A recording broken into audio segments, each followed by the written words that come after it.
Assalamu alaikum wa rahmatullahi wa barakatuh. Bienvenue sur notre chaîne. Ici, nous partageons des contenus enrichissants et inspirés par les enseignements islamiques pour nourrir le cœur, l'âme et l'esprit. N'hésite pas à t'abonner, aimer et partager nos vidéos afin de rejoindre notre belle communauté musulmane et de diffuser le savoir et la lumière d'Allah. Dans ce monde où chaque élément porte un secret divin, même les choses les plus infimes ont une sagesse que seul le cœur attentif peut percevoir. L'alcool, souvent associé à l'interdit, n'échappe pas à cette complexité. Il existe des situations où de faibles traces d'alcool se fondent dans les aliments, jusqu'à s'effacer totalement, se transformer, perdre toute identité. Là où la matière change de nature, le jugement aussi se transforme. Car ce qui n'a plus la capacité d'enivrer, ce qui n'a plus ni goût, ni odeur, ni trace perceptible de son essence première, n'est plus considéré comme impur. L'islam, dans sa profonde sagesse, ne s'attarde pas sur les apparences, mais sur la réalité des choses. Ce n'est pas la présence nominale de l'alcool qui compte, mais son effet, sa nature, son influence sur le corps et l'âme. Lorsque cette influence disparaît, lorsque la substance ne peut ni troubler la conscience, ni altérer la raison, elle cesse d'être une menace pour la foi. Dans la transformation complète, il y a purification, tout comme le feu purifie le métal en retirant ses impuretés. Le croyant, dans son discernement, contemple ces nuances avec humilité. Il comprend que la loi d'Allah n'est pas faite pour alourdir sa vie, mais pour la guider avec équilibre. L'alcool qui se dissout et s'éteint dans la matière ne garde plus de pouvoir sur lui. Il devient inerte, insignifiant, et donc licite selon la majorité des savants. Ce discernement est une manifestation de la miséricorde d'Allah, qui ne juge pas la forme, mais la vérité intérieure des choses. Le Coran nous enseigne « Et il vous a soumis tout ce qui est dans les cieux et sur la terre, venant de lui. » En cela, il y a des signes pour des gens qui réfléchissent. Sourate Al-Jathiya, verset 13. Chaque création, chaque transformation témoigne de la sagesse d'Allah. Rien n'est inutile, rien n'est laissé au hasard. Le croyant apprend ainsi à ne pas condamner ce qui est transformé, mais à regarder avec l'œil de la compréhension, celui qui distingue la trace du haram de l'empreinte de la sagesse. Dans cette observation humble et sincère, il découvre que la foi ne réside pas dans la peur, mais dans la connaissance. Dans la sagesse divine, chaque chose est mesurée avec justesse. Rien n'est laissé au hasard, ni dans la création, ni dans les prescriptions d'Allah. L'alcool, en lui-même, n'est pas simplement une matière liquide, c'est une épreuve, une frontière entre ce qui élève et ce qui abaisse. Lorsqu'il se trouve en infime quantité, dissous au point de ne plus exister en tant que substance active, il perd sa nature première. Mais lorsque sa présence devient assez forte pour troubler la raison, même légèrement, il franchit la limite fixée par Allah. C'est ici que se manifeste la miséricorde et la sagesse du Créateur. Il nous protège non seulement du mal évident, mais aussi de ce qui subtilement corrompt l'esprit. La foi ne consiste pas seulement à éviter l'interdit, mais à comprendre pourquoi il l'est. L'alcool agit d'abord sur le cœur avant même de toucher le corps. Il éteint la lumière de la lucidité et voile la conscience, cette flamme intérieure par laquelle le croyant distingue le bien du mal. Ainsi, l'islam n'interdit pas l'alcool simplement parce qu'il enivre, mais parce qu'il éloigne l'homme de sa clarté intérieure, de sa proximité avec Allah. Le prophète a dit que tout ce qui enivre en grande quantité est interdit, même en petite quantité. Cette règle résume une profonde vérité spirituelle. Le mal ne se mesure pas seulement à sa taille, mais à son essence. Ce qui obscurcit la conscience, même faiblement, peut devenir une graine d'oubli, une fissure dans la sérénité du cœur. Allah nous rappelle « Ô vous qui croyez, Le vin, le jeu de hasard, les pierres dressées et les flèches divinatoires ne sont qu'abominations parmi les œuvres du diable. Écartez-vous-en, afin que vous réussissiez. Sourate Al-Maïda, verset 90. Le croyant qui comprend cela ne voit plus l'interdit comme une privation, mais comme une protection. Car Allah ne nous prive jamais sans nous offrir mieux.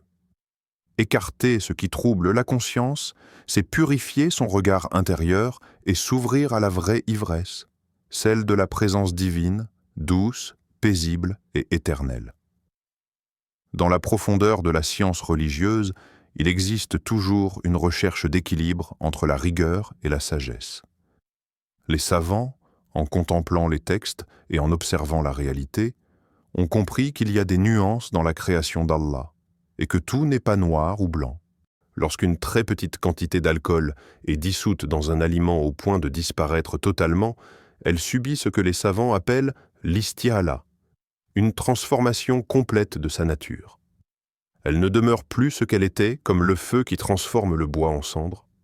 La matière reste, mais son essence change. Ainsi, lorsque l'alcool perd toute capacité à enivrer, à se distinguer par son goût ou son odeur, il n'a plus la même réalité que celle interdite par la loi divine. Ce n'est plus une substance impure, mais une composante dissoute devenue autre chose. Par cette compréhension, les savants montrent que la religion n'est pas dureté, mais discernement. L'islam ne vise pas à restreindre la vie du croyant, mais à l'éclairer, à lui enseigner comment naviguer dans la complexité du monde sans perdre son lien avec Allah. Cependant, cette sagesse n'efface pas la prudence. Le croyant ne s'appuie pas sur les excuses, mais sur la conscience. Même si la trace d'alcool est insignifiante, il reste attentif à ce qu'il met dans son corps, car ce corps est un dépôt sacré. La pureté de ce que nous consommons nourrit aussi la pureté de notre prière, de nos pensées et de nos actes. Le Coran rappelle cette subtilité. Et ne mangez pas de ce sur quoi le nom d'Allah n'a pas été prononcé, car c'est assurément une perversité. Sourate Al-An'am, verset 121.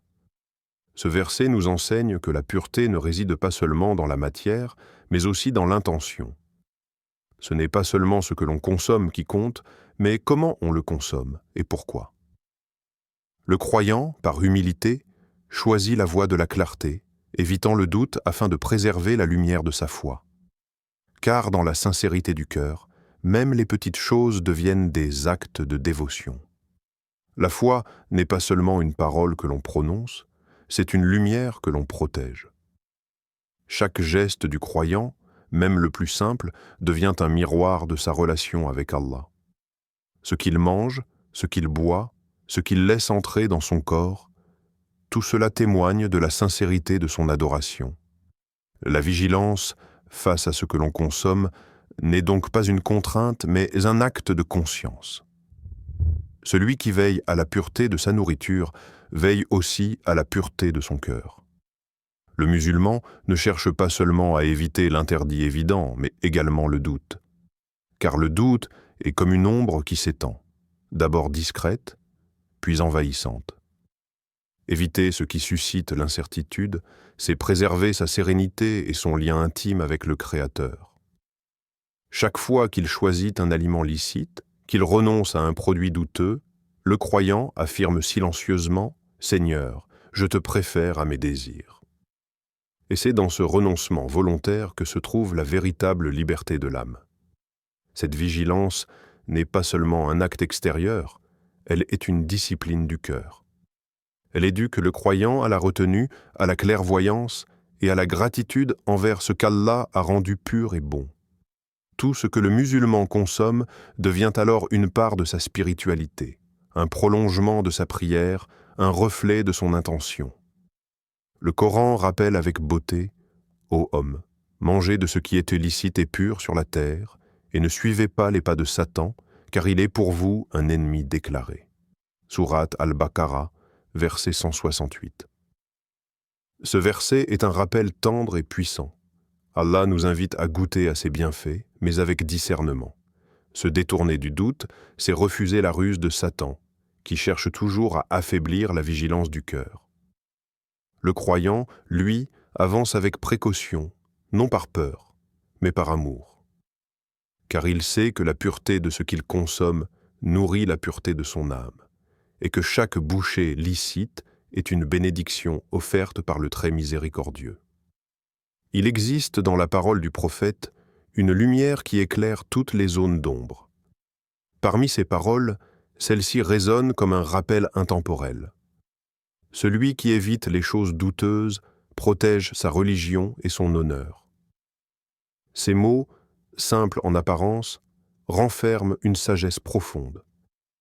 Ils invitent le croyant à vivre dans la clarté, loin des confusions et des compromis, à ne pas se contenter de ce qui semble acceptable, mais à rechercher ce qui est pur et certain. La foi véritable se manifeste dans la discrétion du choix. Ce ne sont pas toujours les grandes épreuves qui révèlent la sincérité d'un cœur, mais souvent ces instants silencieux où l'on choisit d'abandonner une chose douteuse par amour pour Allah. Le croyant qui s'éloigne du doute ne le fait pas par peur du regard des autres, mais pour préserver la paix de son âme. Car il sait qu'entre ce qui est permis et ce qui est interdit, il existe un terrain de confusion où le diable murmure. Éviter ce terrain, c'est fermer la porte à la tentation avant même qu'elle ne s'ouvre. Cette attitude n'est pas une contrainte, mais une élévation. Elle transforme la prudence en un acte de foi, la retenue en une preuve d'amour divin. En s'écartant du doute, le croyant se rapproche d'Allah, car il montre par ses choix qu'il préfère la clarté de la vérité à la séduction de l'ambiguïté. C'est une voie de pureté, une école du cœur où l'on apprend à aimer la lumière plus que l'ombre. Le Coran nous le rappelle magnifiquement. Et quant à celui qui aura craint de comparaître devant son Seigneur et préserver son âme de la passion, le paradis sera alors son refuge. Sourate An-Nazi'a, versets 40 à 41. Celui qui craint Allah dans les détails de sa vie trouve la paix dans ses pas. Son cœur devient tranquille, car il a choisi la voie de la certitude. Dans un monde où tout semble flou, celui qui suit la guidance prophétique trouve la stabilité intérieure. Sa foi devient un phare, et son honneur une couronne. Ainsi, chaque décision prudente devient une prière silencieuse, un acte d'amour envers celui qui voit tout, entend tout et connaît la sincérité des cœurs. Jazakallahu khayran pour avoir regardé cette vidéo. Assalamu alaykum wa rahmatullahi wa barakatuh.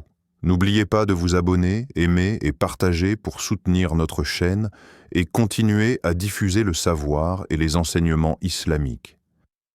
Que vos actions soient bénies et que cette chaîne vous inspire à chaque jour davantage dans votre foi et votre quotidien.